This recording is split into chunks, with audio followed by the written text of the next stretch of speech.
Hello दोस्तों, आप देख रहे हैं MTN। अभी औरंगाबाद के आम खास मैदान में ऐतिहासिक सभा हुई all India Muslim personal law board की।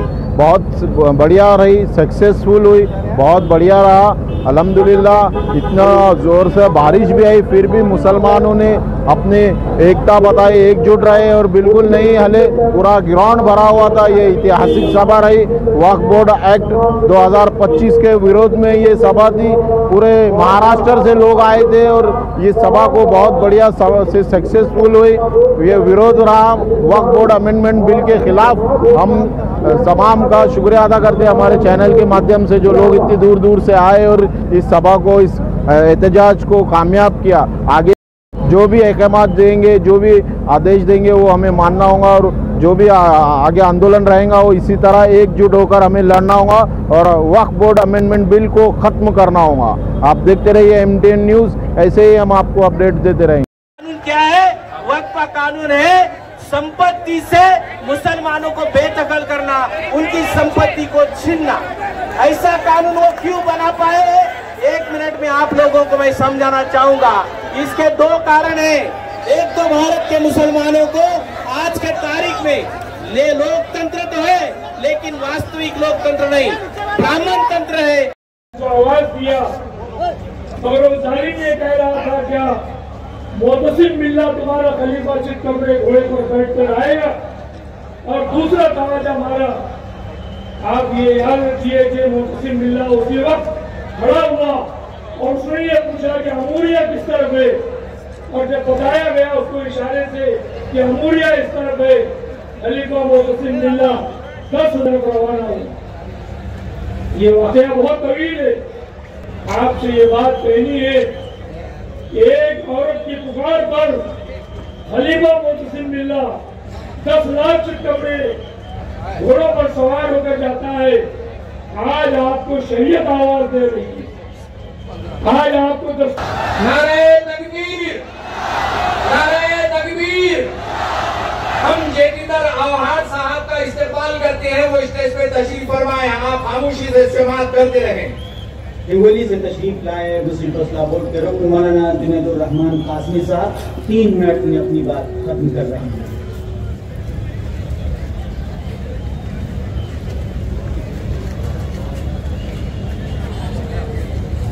अरे पटेल इतनी आगे कहीं को औरंगाबाद की all India Muslim personal law board की दावत पे यहाँ जमा है। बारिश होने के बावजूद भी इतना बड़ा जम्मे गफीर हुकूमत वक्त को ये बताने के लिए काफी है कि आप जो कानून मुसलमानों के हक में बनाने के दावेदार है, वो कानून सरासर गलत है। कि वक्फ करने वालों में औरंगजेब आलमगीर रहमतुल्लाह अलैह ने इस मुल्क के अंदर बहुत सारी प्रॉपर्टियां हिंदू भाइयों को दी है, मंदिरों को दी है, मठों को दी है, और इसलिए दी है कि वो भी याद रखे कि वो एक इंसाफ पसंद बादशाह इस मुल्क से गुजरा है। तुम तो 2-4 साल की हुकूमत करोगे, 60 साल 50 साल जिसने हुकूमत किया इंसाफ के साथ किया। इस औरंगाबाद की सरजमीन से हम औरंगाबाद के नौजवानों को ये कहना चाहते हैं कि all India Muslim personal law board का जो आपने साथ दिया, शुक्रिया, जज़ाकल्लाहु खैरन जज़ा। अस्सलाम वालेकुम। हज़रात, मेरे भी यही कहना है कि जो मौजूद हमारे अरकान आए हैं बोर्ड के, उनकी बात मैं सुनना चाहता हूँ।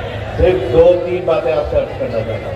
एक, पहली बात तो ये कि इकबाल की ज़बान में कि कुछ बात है हमारे आशा नहीं मिटाना नामो निशा हमारा, बातिल से दबने वाले आसमां नहीं हम 100 बार कर चुका है तो इम्तिहान हमारा। मेरे भाइयों, औकाफ का तहफ़्फ़ुज़ के लिए आप जमा हुए हैं और हमारे लिए आइडियल औकाफ का तहफ़्फ़ुज़ फ़लस्तीन के लोग कर रहे हैं। मस्जिद अक्सा का तहफ़्फ़ुज़ फ़लस्तीनी कर रहे हैं, मस्जिद उमर का तहफ़्फ़ुज़ फ़लस्तीनी कर रहे हैं, मस्जिद बुर्राक का तहफ़्फ़ुज़ फ़लस्तीनी कर रहे हैं। अगर खुदा की कसम आज हमारे औकाफ के तहफ़्फ़ुज़ की बात आएगी तो फ़लस्तीनियों के जैसा रोल हम इंशाअल्लाह प्ले करेंगे। सिर्फ आखिरी बात ये कहना चाहता हूँ कि देखिए, ये कानून को समझने की कोशिश कीजिए, ये कानून की बारीकियों को समझने की कोशिश कीजिए।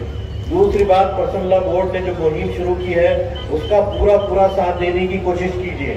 और आखिरी बात यह है कि अंदरून खाना वक्त को जो बर्बाद कर रहे हैं उनका भी एहतसाब लेने की कोशिश कीजिए।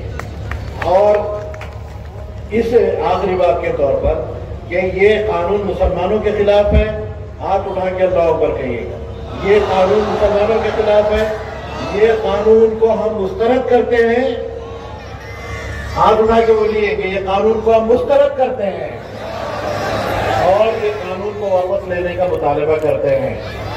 तकबीर, तकबीर, तकबीर। अरकान, मुख्तलिफ जमातों और मसालिक और सियासी पार्टीज के नुमाइंदगान और आप तमाम काबिल एहतराम भाई, रब्बिल आलमीन वल आक़िबतु लिल मुत्तक़ीन वस्सलातु वस्सलामु अला सय्यिदिल मुरसलीन व अला आलिहि व अस्हाबिहि अजमईन। अम्मा बाद, फ़अऊज़ु बिल्लाहि मिनश शैतानिर रजीम। बिस्मिल्लाहिर रहमानिर रहीम। इन्नल्लाहा व मलाइकतहु युसल्लूना अलन नबी या अय्युहल्लज़ीना आमनू सल्लू अलैहि व सल्लिमू तस्लीमा।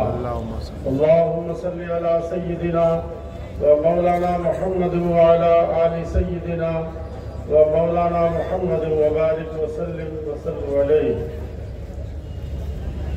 आज के इस तारीख साज इजलास में स्टेज पर मौजूद all India Muslim personal law board के ओहदेदारान व जिम्मेदारान, दीगर उलमा इकराम, दानिशवरान मिल्लत, मुख्तलिफ सियासी और समाजी तंजीमों और जमातों के सरबराहान, सामने बैठे हुए मुअज़्ज़ज़ सामईन, ख़वातीन और ख़ास तरीके पर नौजवान दोस्तों, आपने मुझसे पेशरो फाजिल मुक़र्ररीन से औक़ाफ़ के सिलसिले में और वक्फ एक्ट के सिलसिले में बहुत सी बातें समाप्त फरमा ली। सबसे पहले तो मैं आपको मुबारकबाद देता हूँ कि आपने मौसम की खराबी के बावजूद इतनी बड़ी तादाद में जमा होकर तौहीद और रिसालत के मतवालों ने और औरंगाबाद के जालों ने ये सबूत फराहम किया कि all India Muslim personal law board की तहरीक पर वो वक्त की जायदादों को बचाने के लिए किसी भी हद तक अपनी कुर्बानियाँ पेश कर सकते हैं। अल्हम्दुलिल्लाह, ये खाके मारता हुआ मजमा और अपनी क़यादत की बात सुनने के लिए बेताबी से यहाँ मौजूद ये तमाम हजरात इस बात का सबूत फराहम कर रहे हैं कि मुस्तक़बिल में इंशाअल्लाह ताला all India Muslim personal law board ने जो तहरीक शुरू की है वो कामयाबी उसके कदम छूमेगी और हम इस वक्त एक्ट को रद्द कराने में इंशाअल्लाह ताला कामयाब हो जाएंगे। मैं आपसे नौजवानों 2-3 बातें कहकर के गुजरता हूँ। वक्त कम है, मेरी बातों को आप पैगाम के तौर पर लीजिएगा और महसूस कीजिएगा कि ये क़यादत आपसे कुछ कहने के लिए आई थी। पहली बात याद रखिए कि ये मुल्क आपका है, आप इसके नंबर 2 के शहरी नहीं हैं, आप नंबर 1 के शहरी हैं और आप शहरी ही नहीं हैं बल्कि आप इस मुल्क के वारिस भी हैं। समझ लीजिए, आप इस मुल्क के वारिस भी हैं, आपके कंधों पर बड़ी जिम्मेदारी है। ये मुल्क गलत समत में चल पड़ा है, ये मुल्क फिरकावारियत का लबादा ओढ़कर एक बर्बादी के रास्ते पर ले जाने की कोशिश फिरका परस्तों ने शुरू कर दी है। हमारी आपकी जिम्मेदारी बढ़ रही है। मसला औकात की जायदाद का नहीं है सिर्फ, अभी आपने सुना होगा दस्तूर के तहफ़्फ़ुज़ का मसला है, मुल्क में अमन व अमान का मसला है, गरीबों और कमजोरों के हुकूक के तहफ़्फ़ुज़ का मसला है, हमारे मिली मजहबी इस्लामी तशख़्ख़ुस और वजूद का मसला है। अगर हमने इस लड़ाई को यही छोड़ दिया तो मुस्तक़बिल में हमको बड़ा नुकसान होगा। इसलिए ये लड़ाई हमें बहुत ही मुत्तहिद होकर संजीदा फिक्र के साथ आगे तक लड़नी है। मैं नौजवानों तुमसे एक बात कहकर के अपनी बात जल्दी से खत्म करूंगा कि तुम दो काम करना। एक तो वक्फ एक्ट के सिलसिले में उसका हर पहलू से जायजा लेकर उसकी खराबियों को जो तुम तक पहुंचाया गया है वो लेकर के जाना, और बिरादरान वतन यानी अपने गैर मुस्लिम दोस्तों को ये बताना कि ये लड़ाई किसी गैर मुस्लिम से नहीं है, ये लड़ाई किसी दूसरे मजहब के लोगों से नहीं है, ये लड़ाई हमारी हुकूमत हिंद से है। हम उससे मुतालबा कर रहे हैं। इसलिए हम तमाम बिरादरान वतन से दरख्वास्त करते हैं कि वो हमारे साथ खड़े होकर इस मुल्क में वक्फ के बहाने और वक्फ के जरिए से, इस एक्ट को बचाने के जरिए से, इस मुल्क के दस्तूर को बचाने के लिए हमारे साथ खड़े होकर के लड़ाई लड़ें। ये बात और अल्लाह के नाम पे रखी हुई 1 इंच भी जमीन हम जाने नहीं। निशिकांत दुबे उठता है जो बीजेपी का सांसद है, और जैसे ही वक्त का सुप्रीम कोर्ट में जो केस चालू है उसमें जैसे ही संजय खन्ना जरा इंडिकेशन देता है, थोड़ा सा इशारा करता है कि ये गलत हो रहा है, तो वो क्या बोलता है? सुप्रीम कोर्ट को डराने की कोशिश करता है। संजय खन्ना को बोलता है, हिज लॉर्डशिप संजय खन्ना जो रिटायर हो गए, कि ये संजय खन्ना सिविल वॉर लगाना चाहता है। अरे तुम क्या, जो जज आजाद सोच का है, इंडिपेंडेंट सोच रहा है, उसका भेजा भी अपने कब्जे में लाना चाहते हो, सुप्रीम कोर्ट को भी अपने ताबे में लेना चाहते हो। अगर यह हुआ तो ये देश के बर्बादी की तरफ पहला कदम होगा। अगर सुप्रीम कोर्ट को भी यह दाखला दिया जाएगा कि जो सरकार सोच रही है वो तुमको सोचना पड़ेगा, तो फिर सुप्रीम कोर्ट चाहिए क्यों? उसको आजाद रहने दो, तब भारत का दस्तूर बचेगा। और वक्त का आज का कानून ये डॉक्टर बाबा साहब अंबेडकर के दस्तूर के खिलाफ उठाया हुआ कदम है। तो मेरे साथ को, हम दस्तूर बचाने निकले हैं, आओ हमारे साथ चलो। हम संविधान बचाने निकले हैं, आओ हमारे साथ चलो। हम देश बचाने निकले हैं, आओ हमारे साथ चलो। खुदा हाफिज। वो फाइल मेरे पास आई थी जिस जमीन पे एक जमाने में मुसन्ना मियां का अदारा था, अब मोइन मियां का अदारा है। उधर एक कब्रिस्तान भी है, एक 12-13 मजार भी है, दरगाह है, और झगड़ा चल रहा था अंजुमन इस्लाम। फाइल मेरे पास आई, और जब मैंने वक्त को जाना तो मैंने उस फाइल पे लिख दिया जो हमारे अभी लॉयर दोस्त कह रहे थे, वंस अ वक्त ऑलवेज अ वक्त। मेरा आज भी रिकॉर्ड है उस फाइल पे, और मैंने उसी दिन सब कलेक्टरान को लिख दिया कि आप 7/12 को इफेक्ट दीजिए, 7/12 पे लिख दीजिए कि वक्त की प्रॉपर्टी है, वंस अ वक्त ऑलवेज अ वक्त। वक्त की प्रॉपर्टी बेची नहीं जा सकती। जहां तक मेरी मालूमात है, मैं कोई इस्लामी स्कॉलर नहीं हूं, कोई दीनी के मामले में जाता नहीं हूं, पर अगर मेरे पुरखों ने, मेरे बाप दादाओं ने धर्म के लिए, इस्लाम के लिए, हमारे दीन के लिए कुछ दे दी है प्रॉपर्टियां, तो वो धर्म के लिए ही इस्तेमाल होगी। ये सरकार क्या चाहती? ये सरकार मुसलमानों को अपना दुश्मन समझती। तो साफ लफ्जों में कहूं ना,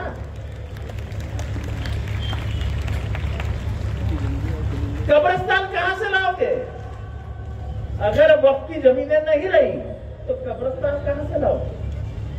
कब्रिस्तान लाने के लिए आपको कलेक्टर के सामने घुटने टेकने पड़ेंगे, और भाई कब्रिस्तान दे दो, कब्रिस्तान दे दो। अरे ये गवर्नमेंट गरीबों को, दलितों को, मुसलमानों को खाने नहीं दे रही, कब्रिस्तान की जमीन देगी।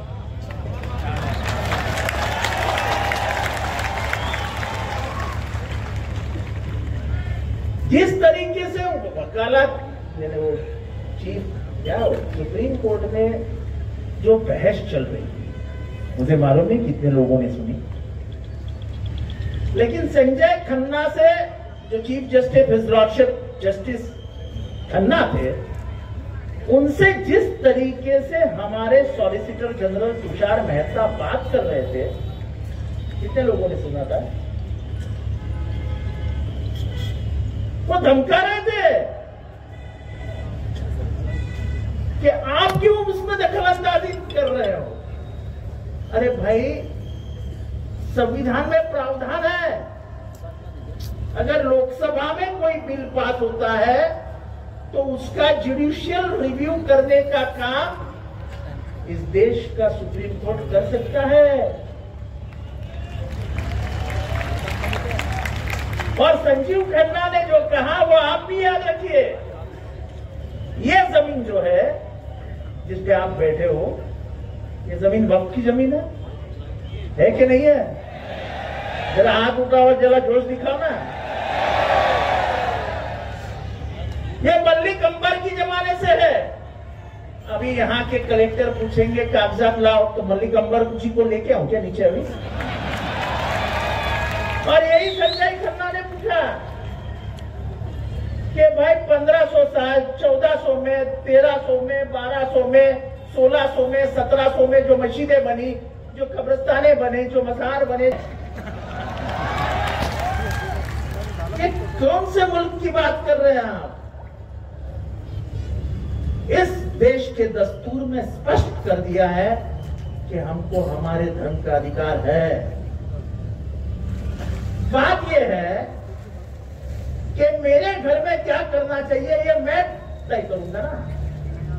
आप कौन होते तय करने वाले? सरकार है तो क्या है? मालिकाना हक थोड़ी है उसका। मालिक तो अल्लाह है।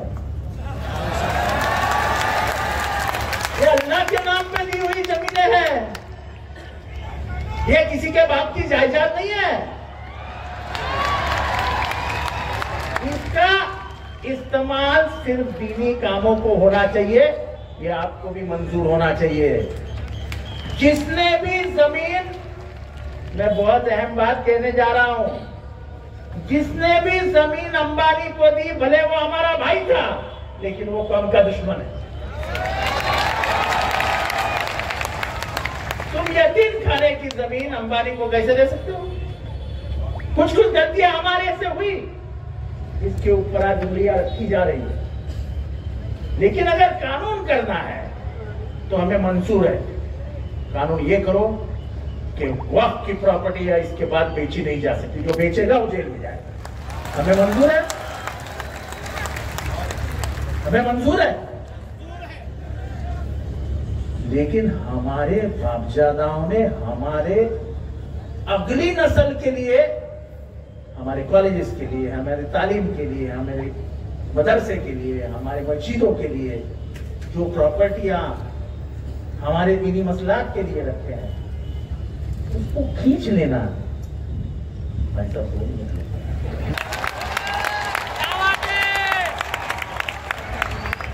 क्या बोल रहा था?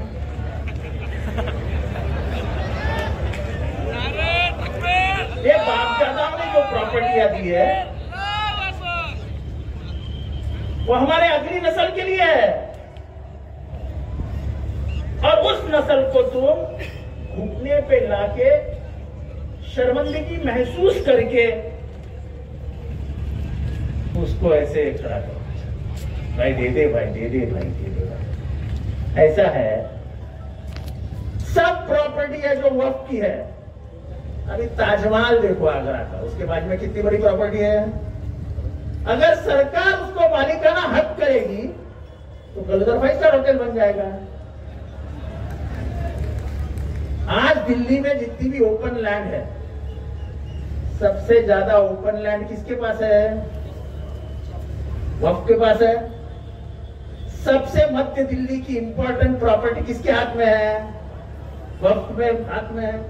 सब प्रॉपर्टी ओपन हो जाएगी। सब प्रॉपर्टी, यानी वो हुमायूं साहब का मकबरा है, उसके बाजू में 10-20 एकड़ की प्रॉपर्टी है। कल यहाँ के बड़े बड़े उद्योगपति उसके मालिक बन जाएंगे और बिल्डिंगें खड़ी होगी। अरे जो पैसा हमारे बापदादाओं ने हमारे लिए रखा है, दिन के लिए रखा है, उसको आप खाना क्यों चाहते हो? क्या कम है क्या सरकार को खाना खाने के लिए? अरे खाओ ना जितना मांगता है उतना, हमारे प्रॉपर्टियों के ऊपर क्यों नजर रखे? और ये कौन सी बात है कि हमारी प्रॉपर्टियां, ठीक है हमारे से गलतियां हुई, मैं एक माइनॉरिटी मिनिस्टर है, हाँ मुझे मालूम है गलतियां कहाँ किसने किसने की है, मैं नाम नहीं लेना चाहता, लेकिन वो गलतियां रखने के लिए सख्त कानून बनाओ, लेकिन हमारी प्रॉपर्टी हमारे हाथ से हम जाने नहीं देंगे। एसटी की संपत्ति छीनी जा रही है, हमारे भाइयों की सबकी संपत्ति छीनी जा रही है, उसको रोकना होगा। रोकने के लिए हमको मिलजुल कर इकट्ठा आकर, अकेले नहीं लड़ना है, हमको मिलजुल कर लड़ना होगा, हाथ में हाथ मिलाकर, कंधे से